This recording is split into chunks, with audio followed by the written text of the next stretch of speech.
Hey there, welcome to Livewire. I'm your host, Luke Burbank. We are going to get artsy on the show this week, but not in like a snooty way, by talking to New Yorker cartoonist Emily Flake. She's been cartooning for years and is now trying to help the rest of us learn how to turn our creativity loose with this thing called Joke in a Box that she's come up with. It's basically a 70-card deck full of exercises and ideas to inspire your joke writing and drawing. Then we've got another incredible artist, Tessa Hulls, who, when she wasn't serving as an unpaid radio DJ in Antarctica or traveling the world, spent almost a decade literally inking a graphic memoir. It's called Feeding Ghosts and looks at the history of her family. Then we're going to hear some music from the phenomenal band Pure Bathing Culture. It's going to be a fascinating and fun hour of Livewire, which I'll get started right after this.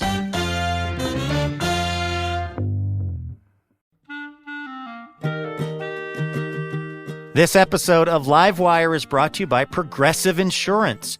Whether you love true crime or comedy, celebrity interviews or news, you can call the shots on what's in your podcast queue. And guess what? Now you can call them on your auto insurance too with the Name Your Price tool from Progressive. It works just the way it sounds. You tell Progressive how much you want to pay for car insurance, and they'll show you coverage options that fit your budget. Get your quote today at Progressive.com to join the over 28 million drivers who trust Progressive. Progressive Casualty Insurance Company and affiliates. Price and coverage match limited by state law.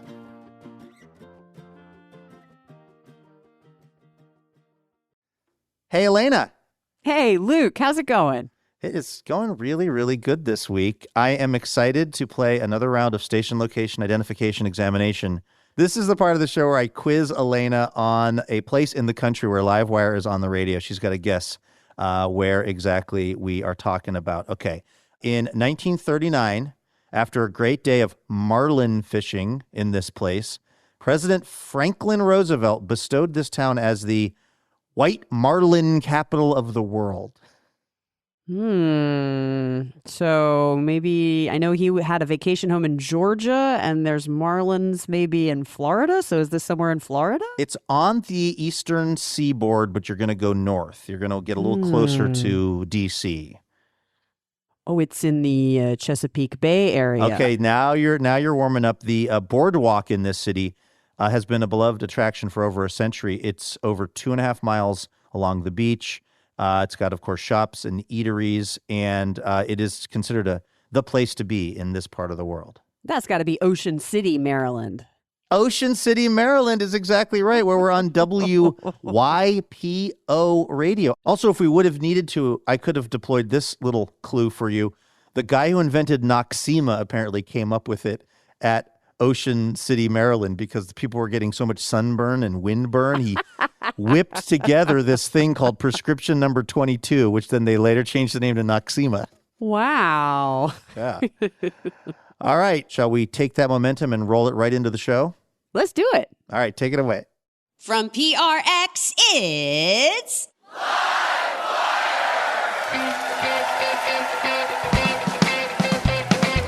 This week, cartoonist Emily Flake. It was a father and a teenage daughter, and he's looking upset, and the caption is, I'm not disappointed, I'm just very, very mad. Artist and writer Tessa Hulls. I did my damnedest to never tell this story. Like, I ran as far away as I could get. And I mean that literally. Like, I went to Antarctica trying to get away from this. With music from Pure Bathing Culture and our fabulous house band. I'm your announcer, Elena Passarello, and now, the host of Livewire, Luke Burbank. Thank you so much, Elena Passarello. Thanks to everyone tuning in from all over the country, including Ocean City, Maryland, home of Noxema. Probably, if we can believe the internet. We have a really fascinating show in store for you all this week.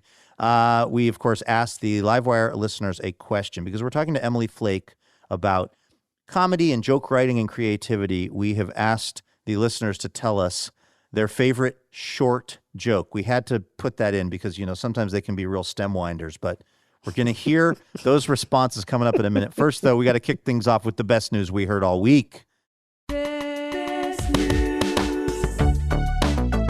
This is our little reminder at the top of the show that there's some good news happening out there in the world. Elena, best news that you heard all week. Okay. This is some Maryland news, actually. Very apropos. So we have to go back to 2014, which is when our story begins, at a billiards competition, a pool competition in Laurel, Maryland. The prize for this competition was an all-expenses-paid trip to a pool tournament in Las Vegas, so the stakes were high. And a pool player named Russ Redhead was up against... I know these names are great. Was up against a guy named James Harris Jr. And now James Harris was rated lower than Russ Redhead, so he actually got to start at some kind of an advantage, but then he crushed this game to the point where Russ Redhead was kind of suspicious, and he took his suspicions onto Facebook and sort of disparaged the good James Harris Jr. And James Harris Jr.'s pool friends got online and let Russ Redhead have it. And they were like, you need to really think about what you said because that's not true.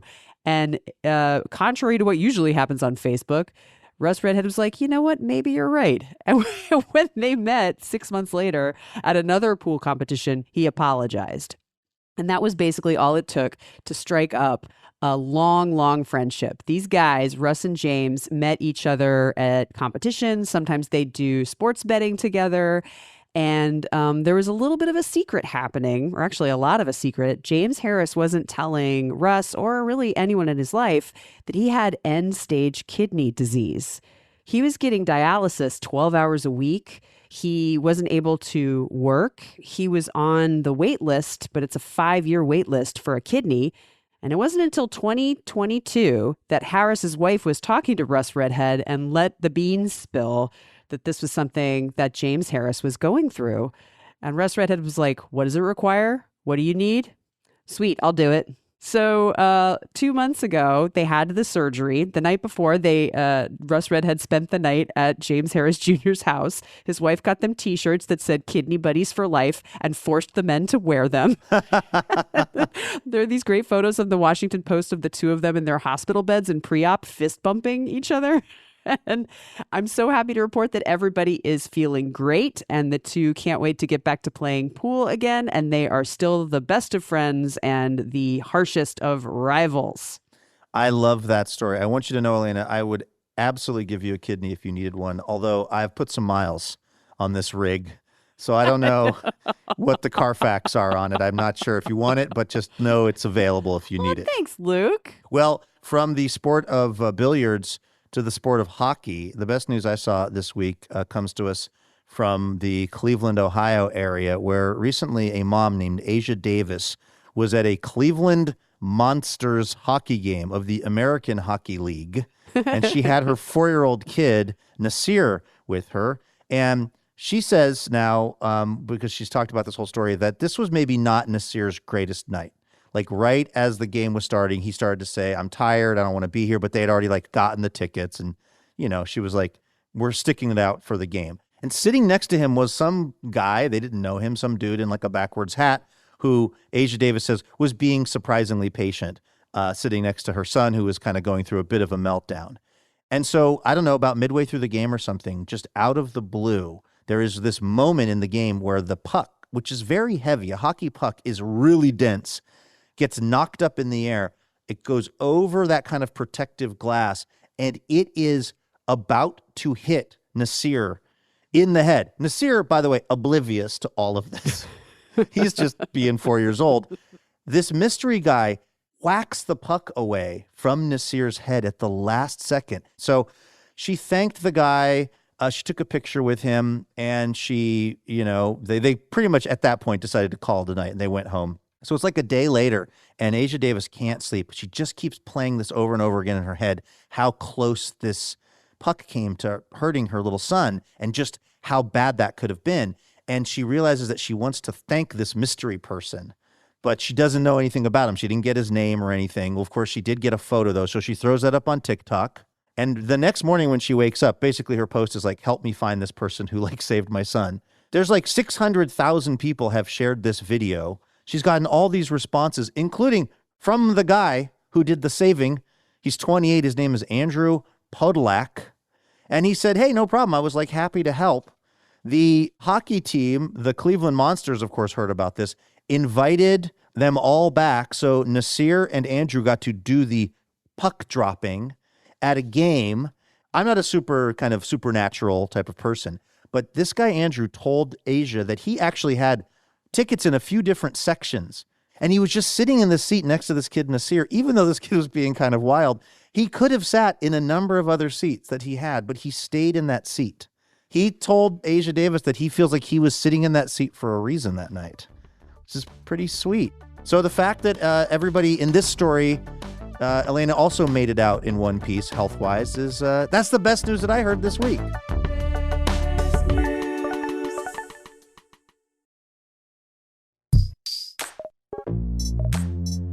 All right, let's welcome our first guest on over to the program. She's a staff cartoonist for The New Yorker. She also performs something that she calls stand-up cartooning, which I think might be a singular art form for her.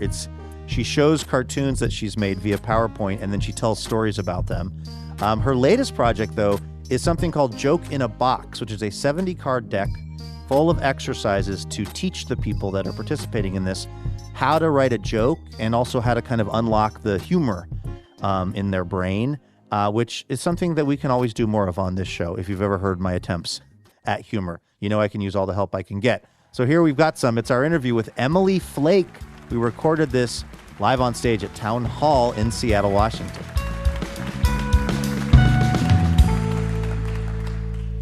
Emily, welcome to the program. Hello, thank you for having me. How do you describe Joke in a Box to people? What do you say this actually is? Honestly, I usually just sort of stammer around saying, like, it's sort of a book, but really it's a creativity deck. But a creativity deck just sounds like dumb. It's a deck of cards with some advice and things on it. I guess like the I Ching of comedy. Wow. This is one of the few audiences that would even get that reference. It's a dirtbag Brian Eno. I don't know. Okay. Yeah. That's a little more pitchfork than I think this crowd is ready for, but okay. I trust you guys. One of the things that you point out in this sort of project is that I think you say something like cartooning is not a growth industry. No. That there's basically the 5 people that work at The New Yorker, you're one of them, right, and like 2 or 3 other jobs in America. Why did you create this thing that could potentially make you the Mr. Miyagi to someone's Daniel-san, who will then crane kick your job away from you years from now? If this works, someone's going to come take your job. Well, I figure either they'll take my job or they will be unable to take my job, and either way, it's an act of cruelty. Right. So why not? What was the first cartoon that you drew for them? So it was a father and a teenage daughter, and he's looking upset, and the caption is, I'm not disappointed, I'm just very, very mad. That was the first one. Not my favorite one, but the first. Mm-hmm. I do want to ask you about maybe one of your favorites a little bit later, but I'm also curious, you also teach classes and courses, and so what this Joke in a Box thing is kind of distilling that down into something that people can buy and bring home with them. Why did you want to do it in this format? For money. I'm not mad at you, right. Emily. I'm just disappointed that was your answer. Again, fair. No, and also it seemed like a nice way to sort of like distill it for myself. I enjoyed writing the exercises and advice in there. Basically, all the pep talks in here are pep talks I would give myself if I liked myself at all. It is very, I have to say, encouraging. It's sort of like really taking down some of the barriers that people might assume would be in place, like being able to draw or think creatively or be funny, which actually, would you mind reading this card, page 7, What If I'm Not Funny? Sure. What if I'm not funny? I like that you're laughing already at the what if I'm not funny. A sense of humor, meaning an inherent tendency to see the world slightly aslant, a desire to joke about it, and a general attraction to humor cannot be taught. But I'm guessing that if you've picked up this deck, you do possess this sense, and it's one that can be developed. Hopefully the exercises here will help you to explore your own point of view and your own unique way of being funny. If you, holding this deck, do not in fact enjoy humor, please know that I find the fact that you've read this far both touching and extremely hilarious. Right? Is there a person who cannot do this, or can this be for anyone? I mean, I think that the person who cannot do this is the person who does not like jokes and has no interest in writing jokes. I think that anybody who is interested in writing humor, it's kind of like their joke stem cells, that if they want to put those into into this particular niche format, I think they can, bend their talents to their will. But yeah, I think you have to at least want to write jokes. I cannot lead a horse to water that doesn't want to write a joke. Is that also a premise for a cartoon that you've done? Have you done a horse being led to water and then something funny happens? Well, I'm going to do that this week. This is Livewire from PRX. We are talking to New Yorker cartoonist Emily Flake. Now, when we get back, we are going to pull some cards out of this joke in a box set that Emily has created, and we are going to put our drawing skills to the test. And having been there, I just want to tell you all, manage your expectations. That's coming up in a moment here on Livewire.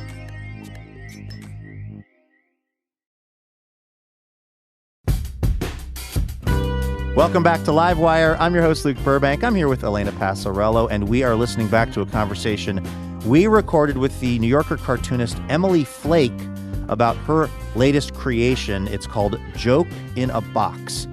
Let's take a listen. This was recorded live at Town Hall in Seattle, Washington.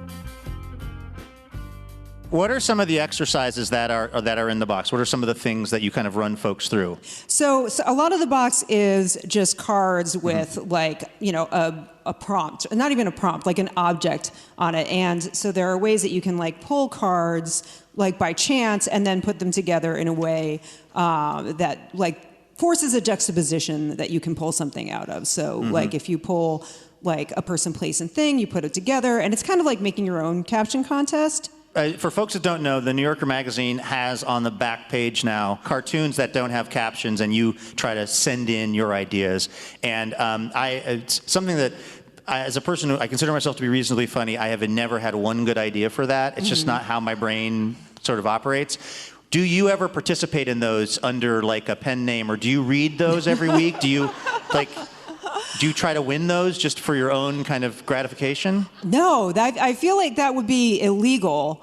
No, I do not. Do you look at them? Not really, unless they've pulled one of mine for the caption contest. I mean, all of us cartoonists, I sound like we're some sort of cabal. We all have a slightly ambivalent relationship to the caption contest. Really? Yeah. Why is that? Sam Gross, who recently passed, he said it in a much more profane way, but he was like, I hate that thing. It makes anybody think they can do this. So, well, wherever you are, Sam, just know it makes me think I cannot do this. Yeah. I'm so bad at it. But I didn't know this, so you might get something that you've submitted, Emily Flake, to the New Yorker, pulled and then put on that back page as fodder for the contest. Yes. Perhaps even without your knowledge? No, they tell you, and it's a little humbling, because they're like, we're going to pull this for the caption contest, and you're like basically saying we think somebody else can do better. So they erase your caption. Yeah. You've submitted it with the caption, and they block it out, and then just throw it to the sharks. Correct. Wow. Yeah. My mind is blown. Is this too much how your sausage is made? Is this ruining it for everybody? No, I love it. I am an extremely bad drawer. I had a Garfield rendering that I tried to perfect in 5th grade that was pretty bad, but was the one thing I could kind of, just I drew it over and over again the way you do when you're a kid trying to get what your thing is. Right. So I found it very gratifying here in Joke in a Box when you sort of mentioned that you, even though you're a professional cartoonist, that you are insecure about your drawing sometimes? Sometimes. Yes, 100% of the time. Why? Because that's a really interesting question. I guess my real answer is because I don't think it's very good. You feel like your actual drawing skills are not where you wish they were? Yeah, right. I think I'm a middle of the pack, solid B-, not as good as the people that I truly admire. and not as bad as people I don't like. So, like, not Barry Blitt, but not the guy from Family Circus? Just Let's not be mean to the guy from Family Circus. You're right. He's doing a Fair. perfectly serviceable job. There's no way that's still the same dude. No, I think there's like- actually just like a machine that does those now. Exactly. Yeah. And it's not AI. It's No. like some kind, one of those perpetual motion water birds Exactly. that just Yeah. makes a thing where little Billy has wandered around the yard and there's Yeah. like a broken line behind him and it goes over the swing. It's you nailed it. This has already been an extremely visual episode of Livewire. Yeah. In a notoriously visual medium, radio. I guess this gets me to my next question, which is I feel like really the humor is the important thing when it comes to a cartoon like this, like a one-panel joke, versus the drawing. Like the drawing, it seems to me, is there to serve the comedy. Like there's a funny idea. A dad says to his kid, it's not that I'm disappointed in you, it's that I'm very angry. Right. That's a joke, and then you just have to make the dad look dad-ish enough and the kid, like, right? Is that really the order of events? It needs to be a funny idea, and then the illustrating of it is just kind of there to support the joke? That's how I think of it, but I think of, like, because I always write first, I think I just privilege the writing. And I think the drawing can either sell your joke well or undercut it. But there are like perfect gag cartoons where it's like a really beautiful marriage of the two, or it's just a pure visual. So yeah, I mean, I would say in my own work, a lot of times I'm just drawing two puppets to say a line to each other. Like, I'm like, this is a nice line. Let's put them in a person's mouth. This is Livewire Radio coming to you this week from Town Hall in Seattle, Washington. Have fun.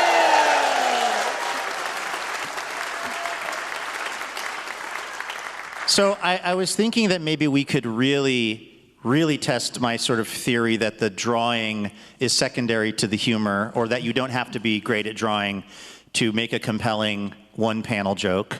And maybe we could test that by actually doing one of the exercises in your Joke in a Box, Sure, Emily. on the radio, absolutely. Yes. So what we're going to do is have you grab a couple of cards as kind of suggestions, and then Elena and I are going to have 60 seconds to try to draw a cartoon based on whatever it is that you grab at random. Okay. Now, we've also asked the house band to gin up some creativity music, which they're going to be playing for this 60-second exercise. And Emily, I'm going to be deep in concentration on my art. So could you kind of handle the radio hosting and maybe do a little color commentary about whatever it is Elena and I are doing? I absolutely can do that, yes. Yeah. Okay. Just please pick at random. You've got dragon and supermarket. All right. And so you have 60 seconds to do this? Yeah. You better get going. That's not very long. And so I think the important thing to think about is what could go wrong at this. Like, if you just draw a dragon shopping, like, there's not that much happening. Like, why is the dragon miserable? Like, what is the dragon trying to do that it can't? What would make a dragon? What would be unexpected or surprising about a dragon at a supermarket besides just like that's exactly the what I'm fact going for here. Does like character work? Like, what's the dragon's motivation? Yeah, what exactly? What is its motivation? What's its emotional truth? I think that's an important thing to get at. Wow, that dragon is a lot. I mean, this idea is not getting any better from here, I gotta tell you. But I mean, listen, I believe in both of you. Here's what I got. Mine is supposed to be a dragon incinerating everyone in the self-checkout line, asking, anyone in line here? That's solid.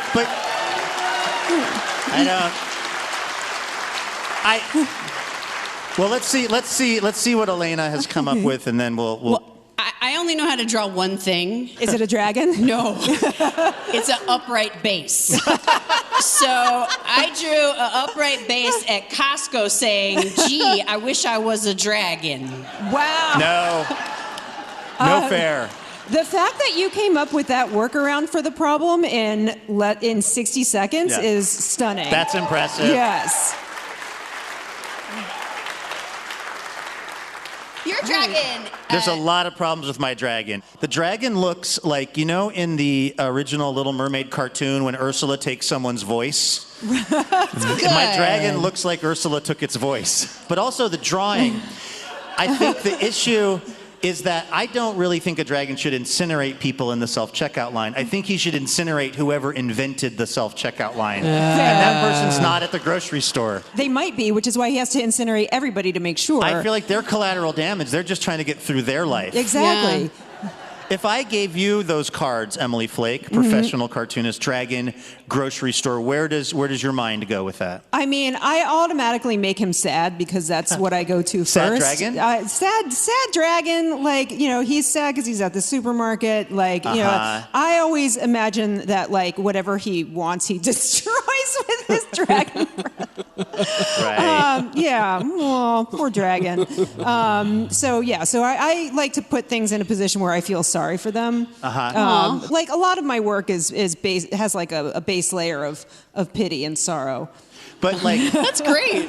like basically what would it be like to be a dragon at the grocery store? What are the things that we don't think about as non-dragons Right. Well, that are the hassle of being a dragon? I mean, I would think about how awkward would be to like move through the aisles because as a non-dragon, I feel that. I mean, like I live in Brooklyn and the supermarkets are very tight and I am not small and then there's like I never know where to put my body or my cart or my eyes. So like if I had a tail, forget about it. Or like if you sneezed, you just like incinerate a baby. Exactly. That It's would happened. be bad. This box, Emily, it's a bunch of exercises to kind of get a person in motion sort of when they're trying to be creative. And I'm wondering, I mean, is that really the hardest thing, is to go from not doing anything to doing something? For me personally, yes. And I don't like to think that I'm so unique that I'm the only person that feels this way. Yeah, for me, it's the like push into the actual doing. Yeah. What do you think what is one of your sort of favorite cartoons that you've done? Even though you've mentioned just how much you're sort of tortured by your own thoughts of inadequacy. I think the one that I've done that I like the most is a family sitting at a dining room table. The father looks very crestfallen, and one of the kids is speaking. And the caption is, "Does this mean we have to scrape the daddy decal off the minivan?"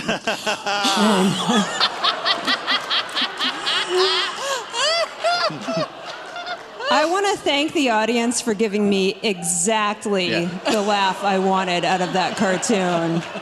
You can all sleep well tonight. And also, what we didn't mention, the daddy is a dragon. Yes. Yeah. So there's that. Emily Flake, the new project is Joke in a Box. Thank you so much. That was Emily Flake right here on Livewire, recorded live at Town Hall in Seattle, Washington. Make sure you grab yourself a set of her Joke in a Box cards, and make sure you check out her work in The New Yorker. Hey, special thanks this episode to Laura Frizzell of Portland, Oregon, and Charles Passarello of Atlanta, Georgia. Laura and Charles, a.k.a. Tony, are part of the Livewire member community. Some of them have very familiar last names even. And they're generously supporting us with a donation each month. And we are thankful for that support because it's how we are able to keep this whole thing going. So thank you so much, Laura and Tony, for supporting Livewire.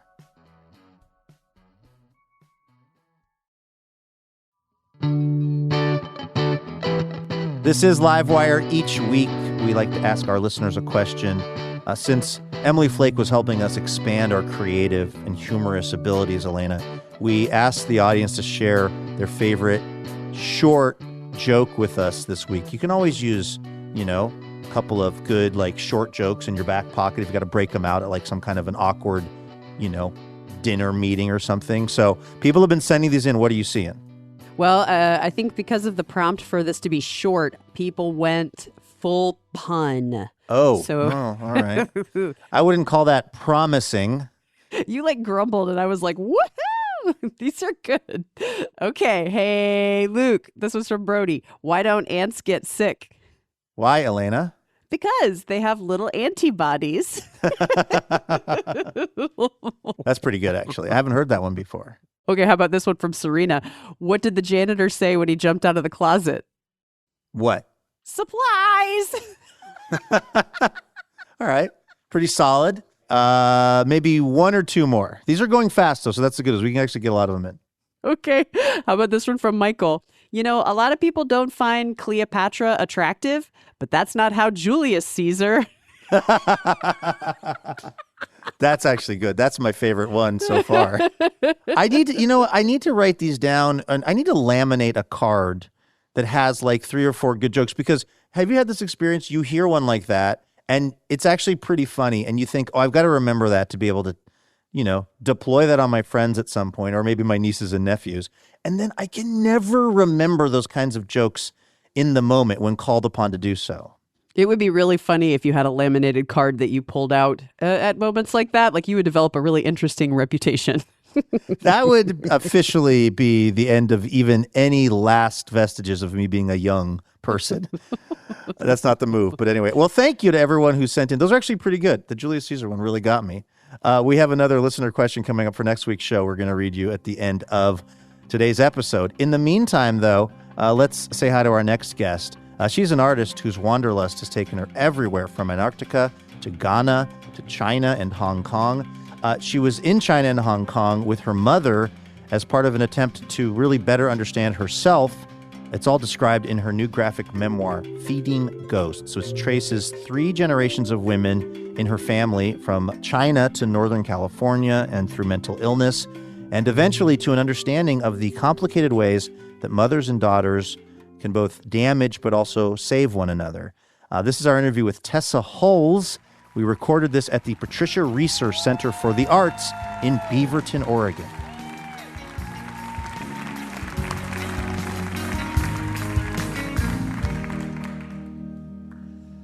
Tessa, welcome to the program. Yeah, thank you so much for having me. It's great to be here. This book is really incredible. The book kind of starts with your grandmother, Sun Yi, who is living in China. She's a journalist, and she meets a Swiss diplomat and ends up having a child. The Swiss diplomat kind of bounces, and she is now a woman, a Chinese woman raising a mixed-race baby alone in China in the 1950s.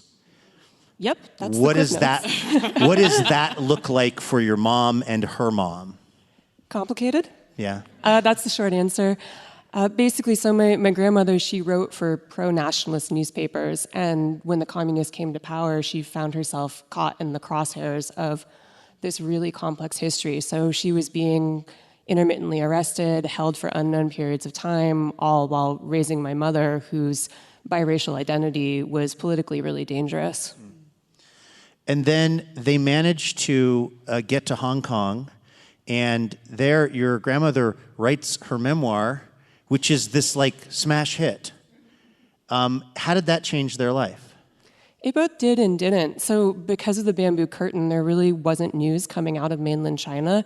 And so after they fled, there was this huge built-in audience just wanting to know what was happening on the ground, because the communist government had just shut down the press and stopped all communication. Mm-hmm. And, my grandmother, I also learned through reading her book, she was very smart, she was very calculated, and she was aware that not only did she have this amazing historical narrative, she also could write this kind of salacious romance about, this white man. And then after she was pregnant, she needed support. And so she had a series of men who essentially supported her.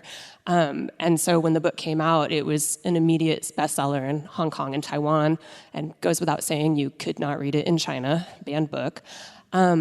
And so that's where it should have been a happy point in their story, because everyone was telling my grandmother, your ship has come in, you're going to be safe now. But unfortunately, she was only paid for the initial print run, and the book ended up being pirated, and she received very little money. So what she did get, she used to put my mom into an elite colonial boarding school. And that's where my mom learned the High Queen's English that basically gave her access to the social class and path to the U.S. that she eventually took. And that's when the real tragic side of the story starts, where my grandmother then succumbed to mental illness. She had a mental breakdown and was institutionalized in Hong Kong's first mental hospital. I mean, the book is called Feeding Ghosts, and it's really something that you grapple with. It sounds like the version that you mostly knew of your grandmother, at least growing up, was almost a ghost of the person that she had been in China and in Hong Kong. What was your sense of your grandmother growing up, the version you knew in Northern California? Well, I really wasn't able to have one because my mom didn't teach me Chinese and my grandma didn't speak much English. And she also spent most of her life really heavily medicated. And all she ever did was rewrite the same story of her past. And I don't mean that as a metaphor. Like, she literally would not leave her room. She sat at her writing desk and is endlessly scrawling the same stories over and over and over again. So there was really no way in until I was able to commission a translation of my grandmother's memoir. And that was the point at which her story began to unfold for me. That's such a crucial part of the book for me, that just it's so striking that you had this family story your whole life, that your grandmother was this famous author, but you didn't have access to the book in a way that you could read it, and you had to commission someone to translate it for you so you could get the story. Did it meet your expectations or exceed your expectations? Or I think I went into it without expectations because how could I possibly know what was in there? And because there was a lot of footwork needed for this project, I was doing the research and writing for many, many years before I really did any of the actual making of the book. And so while I was waiting for that translation, that was basically when I began to address my own vast ignorance about how my family's story nestled within the broader strokes of Chinese history. Because I didn't really understand that I had been raised to think of a fairly radical political stance as normal, where in my family it was always the communist takeover, not the communist liberation. And I really didn't realize that my grandma had been this stridently anti-communist voice at a point where that was incredibly politically dangerous. So that, to me, I think was the most striking realization, was that the political dissident side of my family was something I just was unaware of. We're talking to Tessa Hulls about her new graphic memoir, Feeding Ghosts, here on Livewire this week. We are in Beaverton at the Reeser. I read an interview with you in the New York Times where you said when you decided that you were going to take on this project, all you needed to do was basically learn Mandarin, learn how to draw a graphic novel, and I forget what the third thing was, but it also seemed really hard. Why did you decide you wanted to kind of use this format, something that you were going to have to really learn in terms of the graphic novel part of it, graphic memoir? I think that decide maybe gives the choice of more agency than was there. There's this line. Yeah, so there's a science fiction writer named Connie Willis, and she said in an interview once that when people ask writers, where do you get your ideas? It's like asking Humphrey Bogart in The African Queen, where do you get your leeches? And so my background before I started this book, my most established career was as a painter. So I came up in the visual arts, and I drew the whole thing by hand. It's not digital. It's all done in Japanese brush pen, and it's almost 400 pages. And I calculated that it's 4,000 square feet of ink. wow. So, Oh my God. yeah, it took a while. But I knew for me that doing this as a graphic novel and having that tension between the words and the images and the negative space that arises when I had those contradict or play off of each other in unexpected ways was the only way that I could really tell this meta narrative about how we choose to craft a story. And so in that sense, drawing it was a way to allow me to show multiple contradicting realities. This was not even, almost not a choice for you. No, I did my damnedest to never tell this story. Like, I ran as far away as I could get. And I mean that literally. Like, I went to Antarctica trying to get away from this. Did you really have a radio show at McMurdo? I did, yeah. So there's a radio station down there. And Did you have more listeners than us? Because that's going to hurt. No, I don't Okay. think... I mean, I don't know how many people are in this auditorium, but there aren't many people listening to the radio in Antarctica. Okay, all right. Phew. What was the show about? Well, I called it Poor Life Decisions, and the radio show, or the radio station, was ICE 104.5. The logo is a penguin in front of a radio tower. But see, okay, so this sort of relates to, it sounds like a way that you processed a lot of really intense emotions, which was, and particularly with you and your mother and that dynamic, which was to go to the furthest flung places that you could find. It sounds like you spent your 20s just anywhere that wasn't home. What did you feel you were trying to get space from? I think I was running away from a sense of duty and denying in a lot of ways, I think, a really a common experience for children of immigrants of feeling like you have an obligation to your parents' past, but as an American don't necessarily know the way in or feel able to face it. And I think I also realized that if I entered into this story before I was ready, I wouldn't be able to survive telling it. And so I think the fact that I began shortly after my 30th birthday, it was sort of the first moment in my life where I recognized that all of this running away had given me the skill set and the tenacity to be able to enter this story and survive it. So you and your mom then go to China and Hong Kong to kind of research your family and for her to introduce you to people from your family's history. And it really sounds like, or reads like in the book, that was an incredibly important sort of bonding experience for you and your mom.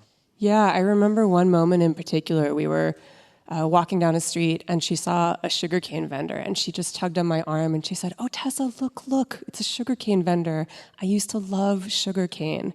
And just the look on her face, I had never seen her like that.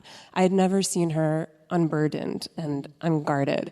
And it was incredibly powerful and incredibly heartbreaking as well, because it made me realize that until I traveled to China with my mother, I had actually never seen her in a context in which she belonged. And it was as though this immense sadness that she always carried was lifted for the first time, and I was able to see the possibility of that ease for her.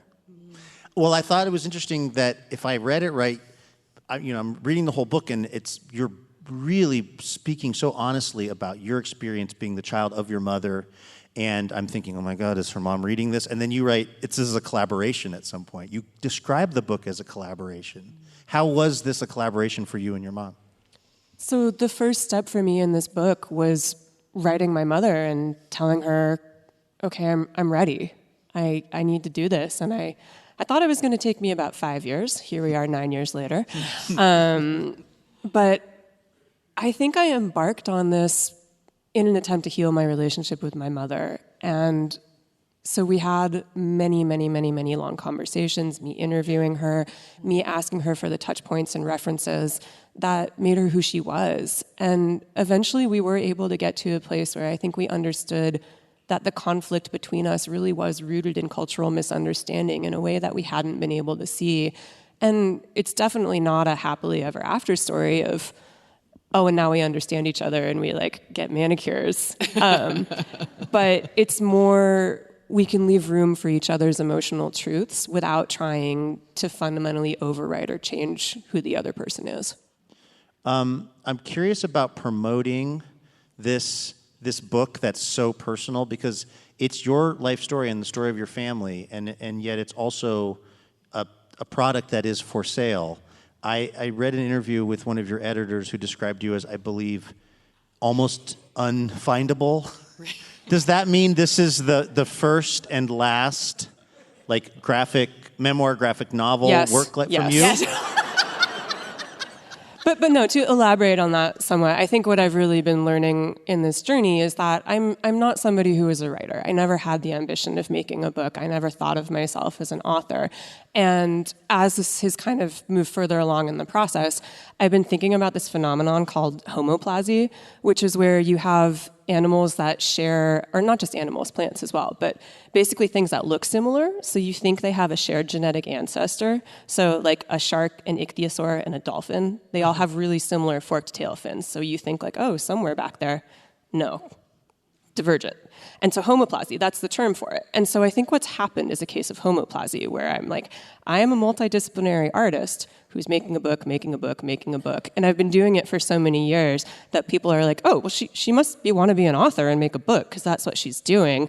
Where the whole time I've been this one story requires me to do this one thing, so I'm going to do it. But I've never had that aspiration. Oh, cool. Wow. Well, as a one-off, it's a hell of a project. And you've always got Antarctic DJ to fall back on, so Tessa Hulls, the book is Feeding Ghosts. It's really incredible. Tessa, thank you so much. Thank you. That was Tessa Hulls right here on Livewire. Her book, Feeding Ghosts, is out and available right now. I'm Luke Burbank. That's Elena Passarello over there. We have to take a very quick break, but do not go anywhere. When we come back, we are going to hear some music from indie pop band and Livewire favorite, Pure Bathing Culture. So stay with us.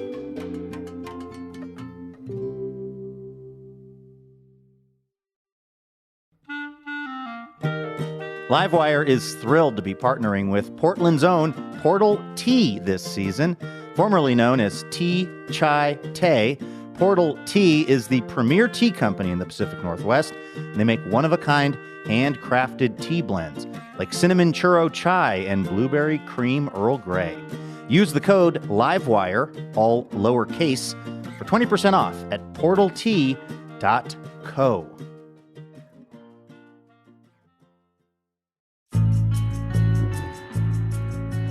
Welcome back to Livewire from PRX. I'm your host, Luke Burbank, here with Elena Passarello. Okay, before we get to our musical guest this week, a little preview of next week's show. We're going to be talking to Aparna Nancherla. You've probably seen her all over TV and Netflix with her acting and also her really funny, very droll stand-up comedy, which I love so much. Aparna now has a memoir out. It's titled Unreliable Narrator, Me, Myself, and Imposter Syndrome. Comedy legends. We are going to hear from Gary Goldman, the very, very funny stand-up comic. And we're going to get some music that also serves as a bit of a history lesson from No Boy. It's going to be a great episode of the show. We cannot wait to play it for you next week. In the meantime, though, we do have a question for the listeners for next week's show. Elena, what are we asking folks? We would like you to please tell us about a time in which you felt like an imposter. Okay. So that'll be connected to Aparna's book. So yes, if you felt like an imposter at some point and you want to tell us about it in a possibly humorous fashion, or not, just whatever, hit us up. We're on social media at Livewire Radio, pretty much everywhere. This is Livewire from PRX. Our musical guests this week are a duo with a knack for making music that sounds otherworldly but also very familiar. And maybe that's because it is familiar to you, particularly if you've caught them over the years opening for Death Cab for Cutie or The Shins, or have listened to one of their many critically acclaimed albums, the latest of which is Chalice and features songs about the search for transcendence and joy. Pure Bathing Culture joined us on stage at the Patricia Reeser Center for the Arts in Beaverton, Oregon. Take a listen.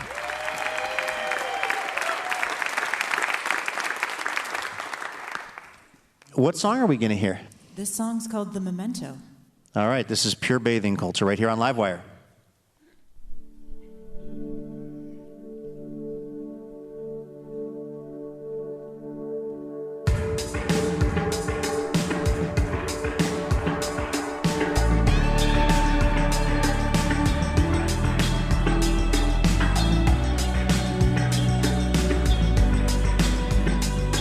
Last night I dreamt an island.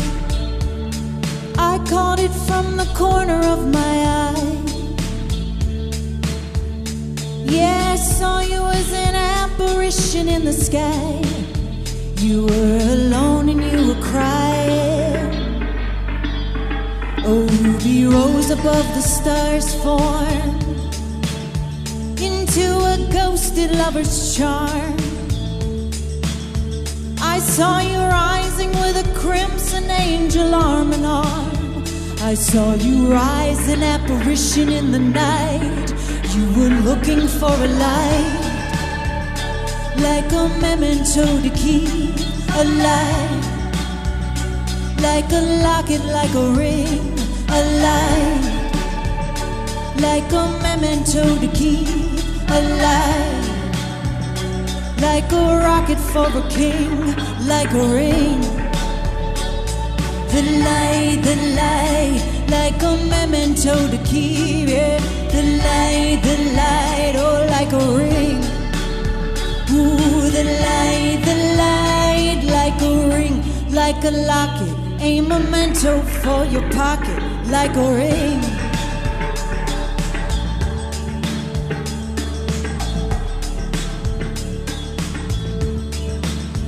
And through the silver of a keyhole, an apparition in the night, I saw a crimson rose, a ghost above where angels fly. I saw you dreaming with your eyes closed tight. I think you're looking for a light, like a memento to keep alive, like a locket, like a ring, a light, like a memento to keep alive, like a rocket for a king, like a ring, like a memento to keep, like a ring, like a memento to keep, like a ring, a crimson ghost upon the wing, like a ring, like a locket, a memento for your pocket, like a ring. The light, like a memento to keep. The light, oh, like a ring. Ooh, the light, like a ring, like a locket, a memento for your pocket. There's a light in your pocket, it's a memento to keep, like a ring, like a locket, like a rocket for a king. There's a light in your pocket, it's a memento to keep, like a ring, like a locket, a memento for your pocket, like a ring. The light, like a memento to keep. The light, oh, like a ring. Ooh, the light, like a ring, like a locket, a memento for your pocket, like a ring. Thank you. That's Pure Bathing Culture, right here on Livewire. Their latest album, Chalice, is available now.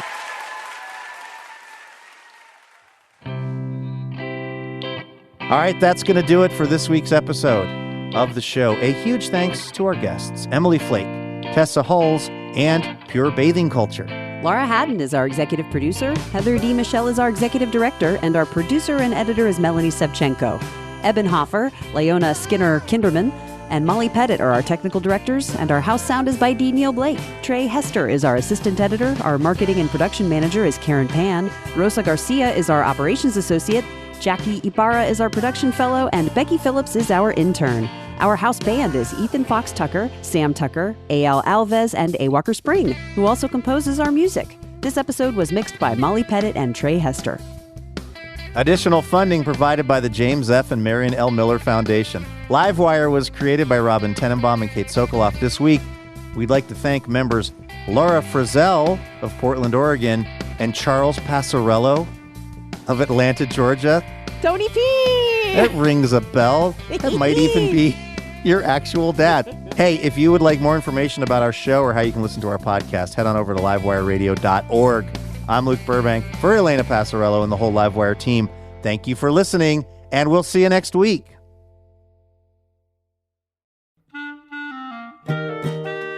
Dear Livewire, when we first met, I was really shy. I had no idea we'd spend so much time together, or that you'd be one to fill my heart with joy and make me want to be a better person. Oh, I'm sorry, I didn't know you were here. I was busy reading a review from one of our many rapturously smitten listeners. Oh, wait. Actually, no, sorry. This is from Elena. Anyway, the point is, it would be really helpful if you wanted to leave us a review. Feel free to say really nice things about us, and we'll even read them now and then on the show. So you might hear your review of Livewire read on the program itself. Reviews help other people hear about the show, and then we can keep doing this for a long, long time because we love having this job. Thank you so much if you've left a review, and if you're about to leave a review, you can go ahead and do it right where you get the podcast.